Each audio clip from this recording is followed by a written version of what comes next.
साथियों, आज हमारे साथ लक्ष्मी नारायण जी सर हैं जो गूगल कृपा में एक बड़े लीडर हैं। आज हम उनसे जानने वाले हैं कुछ information Jaipur real estate regarding. तो सर, जय श्री राम। जय श्री राम। आज सर से हमारा जो पहला सवाल है वो ये है कि रिंग रोड के अंदर की जो रेट्स हैं और रिंग रोड के बाहर की जो रेट्स हैं उनके अंदर सर आने वाले समय में क्या डिफरेंस आएगा और आज जो रेट्स हैं वो किस लेवल पे हैं। अच्छा, देखिए, जैसे आपने पूछा, सबसे हाँ। पहले तो रामनवमी की बहुत बहुत शुभकामनाएं आपको। आपको भी सर। और अपने जयपुर के रियल एस्टेट के बारे में अगर बात करूं तो पिछले 5-7 सालों में बहुत सारा चेंजेज आया है। हाँ। जैसे जयपुर को पहले एक राजस्थान के लेवल पे मानते थे, लेकिन राजस्थान की तो राजधानी है, लेकिन आज जयपुर की पहचान नेशनल लेवल पे है। पिंक सिटी के रूप में तो पहले से भी थी, लेकिन आज जयपुर की जो एक तरह से कनेक्टिविटी अगर अपन देखते हैं पूरे देश से, तो चाहे ट्रेन से कनेक्टिविटी हो, चाहे बाई रोड कनेक्टिविटी, जो हाईवेज हैं, नेशनल हाईवे हैं, स्टेट हाईवे हैं, इनसे सीधी कनेक्टिविटी जयपुर की बनी है। इसलिए जो बाहर के जो लोग हैं वो चाहे बिजनेस पर्पज़ हो, चाहे एजुकेशन इंडस्ट्री डेवलप होनी हो, चाहे हेल्थ इंडस्ट्री डेवलप होनी हो, आपने देखा है जयपुर में आउट ऑफ इंडिया से भी बहुत सारे लोग जो है रोज़गार के लिए या अपने इलाज के लिए यहाँ के हॉस्पिटल प्रिपेयर करते हैं। वो ये बहुत सारी चीज़ें हैं, क्योंकि रियल एस्टेट में ग्रोथ आने के कई सारे कारण हैं। मुख्य रूप से मैंने देखा कि 4-5 इंडस्ट्रियाँ अगर किसी भी शहर में डेवलप हो रही हैं तो वहाँ डेवलपमेंट बहुत फास्ट आता है। रियल एस्टेट इंडस्ट्री तो एक है ही है, उसके साथ साथ हेल्थ इंडस्ट्री अगर डेवलप हो रही है, होटल इंडस्ट्री अगर डेवलप हो रही है, एजुकेशन इंडस्ट्री अगर डेवलप हो रही है, औद्योगिक इंडस्ट्री अगर डेवलप हो रही है, तो ये सारी चीज़ें डिपेंड करती हैं उस शहर के मास्टर प्लान पर। जयपुर का मास्टर प्लान बहुत अच्छा बना है। ऐसा कहते हैं कि जयपुर की किसी भी गली में आप घुस जाओ, मेन रोड पे निकल जाओगे। हाँ, अब आपने एक सवाल पूछा कि रिंग रोड के अंदर और रिंग रोड के बाहर। हाँ। अगर मैं जयपुर के जो पहले के एरिए या फिर यूँ कहूँ कि आज के जो प्राइम लोकेशन वाले एरिया अगर मैं बात करूँ, जैसे अपन विद्याधर नगर की बात करें, मालवीय नगर की बात करें, या वैशाली नगर की बात करें, मानसरोवर की बात करें। बेसिकली हम ये पूछना चाह रहे हैं भाई, जयपुर के जो रिंग रोड का जो इनसाइड का जो एरिया है उस एरिया में अभी क्या रेट्स हैं। हाँ, मैं वहीं आ रहा हूँ। तो ये एरिया तो क्या है कि ऑक्युपाइड भी हो चुके हैं और यहाँ एक सैचुरेशन आ गई, यहाँ जो भी रेटें जानी थी वो जा चुकी। अब आज के टाइम में किसी भी व्यक्ति को पीसफुल रहने के लिए, कनेक्टिविटी के लिए, बिजनेस के लिए अगर चीज़ देखते हैं तो रिंग रोड के आसपास उसको देखना चाहिए, जहाँ तक मैं समझता हूँ। इसका कारण ये है कि रिंग रोड एक ऐसा रोड है जो पूरे जयपुर को चारों तरफ से कनेक्ट कर रहा है। रिंग रोड के आसपास, रिंग रोड पर चढ़ करके कोई भी व्यक्ति जयपुर के किसी भी एरिया में इजीली और सबसे फास्ट जा सकता है। इसके साथ साथ गवर्नमेंट भी इसके ऊपर बहुत ज़्यादा फोकस कर रखा है। जैसे रिंग रोड पर व्हीकल, एक तो रिंग रोड पर हाईवेज है जो ऊपर से चढ़ करके आप नॉन स्टॉपेज जा सकते हो। अगर आज दोनों तरफ सर्विस लाइनें हैं, जबकि 360 मीटर चौड़ा कॉरिडोर है वो। इसके अलावा जैसे रिंग रेलवे का जो प्रोजेक्ट जो चर्चा में आ रहा है, वो भी गवर्नमेंट ने भी काफ़ी आगे, गवर्नमेंट भी उसको आगे बढ़ा रही है और उसकी सर्वे वगैरह भी उसके हो चुके। अब वो कितना उसमें टाइम लगता है वो तो गवर्नमेंट के ऊपर डिपेंड है, लेकिन ये रिंग रेलवे का जो प्रोजेक्ट है ये पूरी तरीके से उस एरिया की पूरी पिक्चर चेंज कर देगा। अच्छा। इससे व्यापार रिंग रोड के आसपास आ जाएगा, मॉल्स रिंग रोड के आसपास आ जाएंगे। अब आज रिंग रोड के अंदर अगर अपन बात करें, रेट्स की बात करें, तो रिंग रोड के अंदर चाहे आप अजमेर रोड से लेकर के और डिग्गी रोड से लेकर के, वाटिका रोड से लेकर के, गोनेर एक्सटेंशन और आप इवन आगरा रोड तक जो भी प्रेजेंट की रिंग रोड बनी हुई है, उसके अंदर अगर जेडीए अप्रूव्ड और क्लियर टाइटल वाली साफ सुथरी अगर आप गेटेड टाउनशिप पे लेते हैं तो लगभग 55-60 हज़ार, 65 हज़ार, 70 हज़ार इन रेटों के बीच में वहाँ अभी रेटे हैं। ये रेट्स हैं। हाँ, मतलब जो अपन बात कर रहे हैं ऑर्गेनाइज और जेडी अप्रूव्ड ऑर्गेनाइजेशंस उसकी है ना, कॉलोनीज की बात कर रहे हैं, जो जेडी अप्रूव्ड हो, रेरा रजिस्टर्ड हो और प्रॉपर गेटेड टाउनशिप हो, फुल पूरी अच्छी तरीके से डेवलपमेंट के साथ में हो, जहाँ एक फैमिली मकान बना करके रह सके, जिसमें उनको बेसिक नीड की जो सुख सुविधाएं हैं या बेसिक डेवलपमेंट अच्छा हो। हाँ। ऐसी टाउनशिप में 55-60 हज़ार, 65 हज़ार, 70 हज़ार लोकेशन वाइज ये रेटे हैं जो हाँ।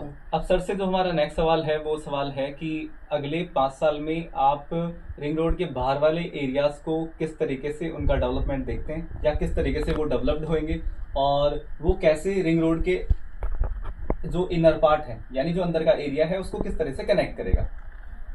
ये बताने के लिए मैं आपको आज से 5 साल पहले लेके चलूंगा। हाँ। आज से 5 साल पहले आपने अगर देखा हो तो जैसे मानसरोवर एक्सटेंशन का एरिया है। हाँ।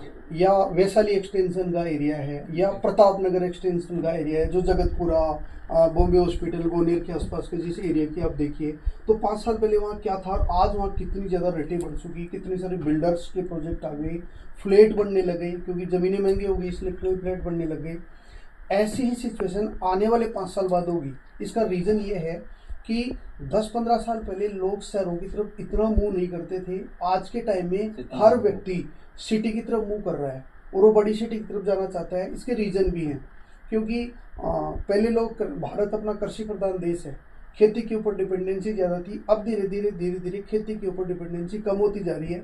हर व्यक्ति एक बेस्ट लाइफस्टाइल के लिए, अच्छी एजुकेशन के लिए अपने बच्चों को सिटी की तरफ लाना चाहता है। मजदूरी भी करेगा तो वो सिटी की तरफ आना चाहेगा। रोजगार के और संभावनाएं सिटी में हैं, यहाँ सारी चीज़ें मिल जाती हैं, एजुकेशन मिल जाती है, अच्छी हेल्थ से रिलेटेड अच्छे हॉस्पिटल मिल जाते हैं, अच्छी स्कूल यूनिवर्सिटी कॉलेज मिल जाती हैं। तो आज का जो डेवलपमेंट है या जो रेट की जो बात कर रहे हैं, आने वाले 5 साल में रिंग रोड के आसपास, क्योंकि रिंग रोड के अंदर तो रेटें जो जा चुकी वो जा चुकी, अब वहाँ सेचुरेशन आ गई। अब रिंग रोड के अंदर रेटें तो बढ़ेंगी, लेकिन उसी स्पीड में नहीं बढ़ेंगे जिस स्पीड में बढ़नी चाहिए। लेकिन रिंग रोड के बाहर जो है, क्योंकि ये रिंग रेलवे का प्रोजेक्ट और ये जो कनेक्टिविटी जो बेस्ट बनी है, किसी भी एरिया का डेवलपमेंट होता है वो वहाँ की कनेक्टिविटी की वजह से होता है। रोड इंफ्रास्ट्रक्चर अगर अच्छा है तो उसमें होगा। जगतपुरा इतना हाईली डिमांड का जा रहा है, मानसरोवर जा रहा है एक्सटेंशन, वैशाली एक्सटेंशन जा रहा है, वो इसीलिए जा रहा है। आप ये कहना चाह रहे हैं भाई जहाँ से रोड गुजरती है वहां से उन्नति गुजरती है। बिल्कुल बिल्कुल। हाँ। तो अब रिंग रोड के बाहर की अगर मैं बात करूँ तो 10-12-15 किलोमीटर की जो पट्टी है चारों तरफ वाली, रिंग रोड से बाहर 4-5 किलोमीटर, 10 किलोमीटर, 15 किलोमीटर तक का भी। 15 किलोमीटर का नाम मैं इसलिए ले रहा हूँ क्योंकि जैसे जैसे रिंग रोड से दूर जाएंगे अपने को सस्ती रेटें मिल जाएंगी, तो एक हर व्यक्ति भी वहाँ सर्वाइवल कर सकता है, अपने बजट के अकॉर्डिंग प्लान कर सकता है। और 15 किलोमीटर दूर वाला इसलिए क्योंकि जैसे नया मास्टर प्लान जो चर्चा में है, गवर्नमेंट इसको इम्प्लीमेंट करती है, तो ऐसा मुझे लग रहा है क्योंकि जो आज की प्रेजेंट जो रिंग रोड बन चुकी, साउथर्न जो रिंग रोड बन चुकी, इस रिंग रोड से 12-15 किलोमीटर बाहर से एक दूसरा रिंग रोड भी प्रपोज्ड हो सकता है। क्योंकि जैसे दिल्ली में आपने देखा सबसे पहले रिंग रोड बनी, उसके बाद उसके आउटर में सेकंड रिंग रोड बनी, उसके आउटर में फिर थर्ड रिंग रोड बनी। तो जैसे जैसे शहर का फैलाव होता जाएगा वैसे वैसे नई रिंग रोड देनी पड़ेगी। और कई सारे express highway, greenfield express highway भी प्रपोज्ड है, जो कि अभी बजट में इन्होंने घोषणा भी करी थी गवर्नमेंट ने, वो इम्प्लीमेंट होंगे।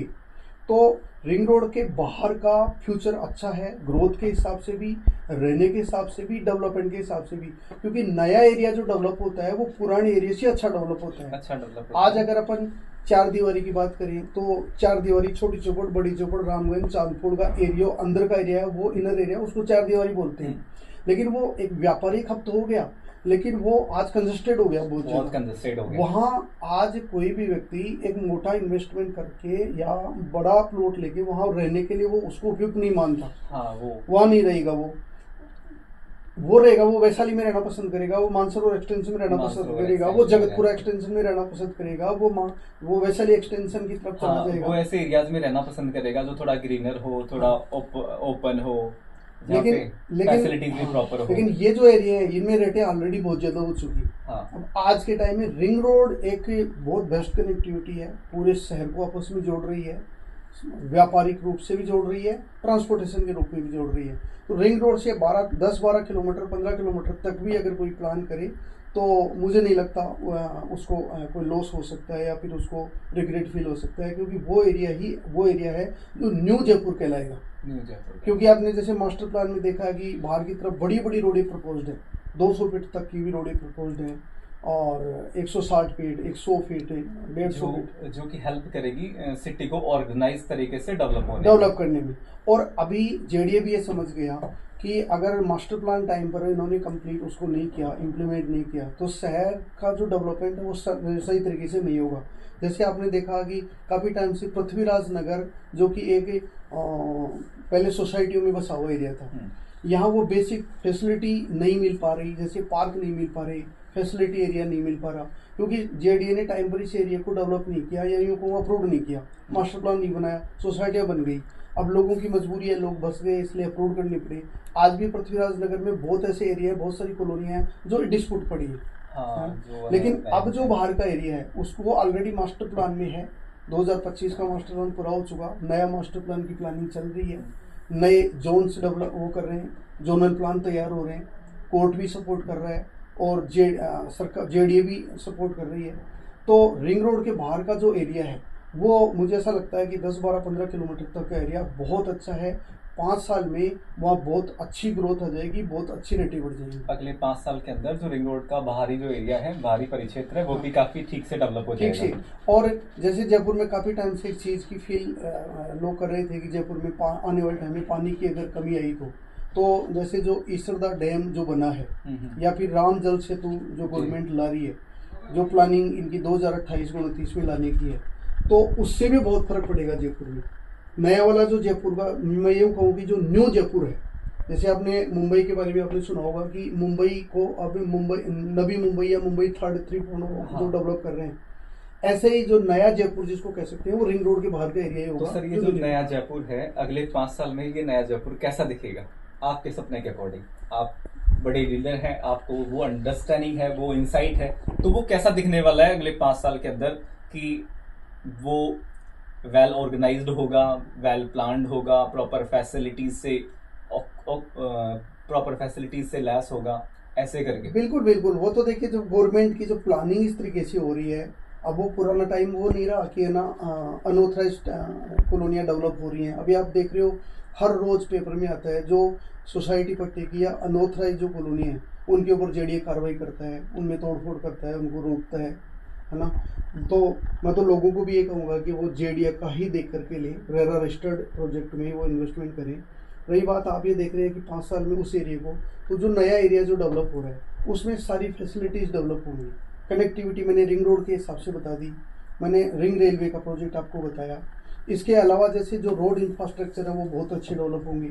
इसके साथ साथ एजुकेशन, स्कूल, यूनिवर्सिटी, कॉलेज उस एरिया में बहुत अच्छे डेवलप होंगी। इसके अलावा हेल्थ से रिलेटेड, क्योंकि ये तो बेसिक रिक्वायरमेंट है, जहाँ ज़रूरत होती है वहाँ डेवलप होते हैं, तो हॉस्पिटल वगैरह भी अच्छी क्वालिटी के आएंगे।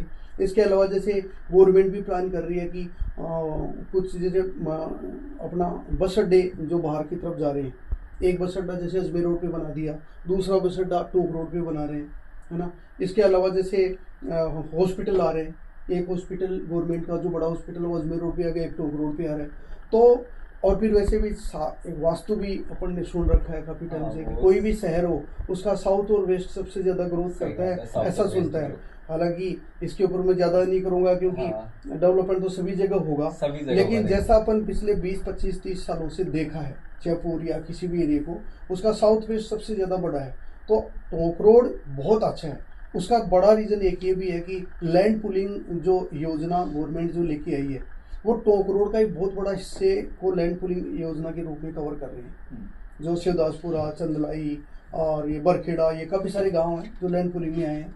तो वहाँ भी बेसिक इंफ्रास्ट्रक्चर गवर्नमेंट डेवलप कर रही है, उस वजह से भी वहाँ ग्रोथ आएगी। अभी कुछ जैसे आपके प्रोजेक्ट्स कुछ मुंबई में भी हैं, पनवेल में है, तो उस रिगार्डिंग कोई इन्फॉर्मेशन या वहाँ की जो ग्रोथ है आप उसको कैसे देखते हैं? किस तरीके से वो एरिया डेवलप होने वाला है, और वहाँ पे हमारे साथी एसोसिएट्स और जो इन्वेस्टर्स हैं वो कैसे एक अच्छा ग्रोथ वहाँ पे हासिल कर सकते हैं? आपने मुंबई के बारे में पूछा है तो मैं मुंबई के बारे में आपको बताऊं। जैसे सबसे पहले 2018 में हम लोग घूमने गए थे और उस टाइम तक मुंबई के बारे में ज़्यादा जान पहचान हमारी नहीं थी। फिर 2022-23 में हमने कंपनी ने प्लान किया कि मुंबई अपने को चलना है रियल एस्टेट के रूप में।